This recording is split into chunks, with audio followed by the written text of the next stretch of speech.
नमस्कार शेतकरी मित्रांनो, तुमच्यासाठी अतिशय उपयुक्त मी एक छोटीशी सायकल सीड ड्रिल जी की 3 in 1 आहे। ही 3 प्रकारे काम करते। याच्यामध्ये सगळ्या प्रकारचं बियाणं पेरले जाते, याच्यामध्ये खत सुद्धा तुमच्या पिकाला दिले जाते। तिसरं महत्त्वाचं काम म्हणजे तुमच्या शेतातील तण काढण्याचं डवरणी यंत्र सुद्धा आहे।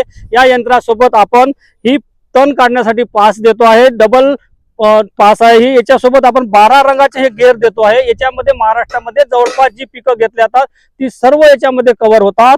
आणि हे जे यंत्र आहे ना, हे अशा प्रकारे काम करते की हा जो बॉक्स आहे याच्यामध्ये DAP 10-26-26 हे 5 किलो पर्यंत बसते। याच्यामध्ये बियाणं सुद्धा 5 किलो पर्यंत बसते। आणि काय करते की हा जो पांढरा गेअर आहे, हा गेअर एक एक दाना उचलते आणि या पाईप मध्ये टाकते आणि पाईप मधून सरळ जमिनीमध्ये जाते। आणि जमिनीमध्ये गेल्यानंतर काय होते, लगेच याच्यामध्ये पास आहे माती लोटले जाते, तुमचं शेताची ओल कायम राहते। अशा प्रकारचं हे यंत्र आहे। आणि या यंत्राला जर तुम्हाला खरेदी करायची असेल तर आमची वेबसाईट आहे www.kisan7.in वर जाऊन सुद्धा तुम्ही याला खरेदी करू शकता। स्क्रीनवर आमचा नंबर फ्लॅश होत राहील, त्याच्यावर सुद्धा तुम्ही कॉल करून माहिती घेऊ शकता। असे नवीन नवीन प्रॉडक्ट आम्ही तुमच्यासाठी घेऊन येत असतो। असे प्रॉडक्ट असतात की जे कुठेच मिळत नाही। असे प्रॉडक्ट पासून तुम्ही वंचित राहू नये म्हणून आमच्या चॅनलला सबस्क्राईब करा, फॉलो करा।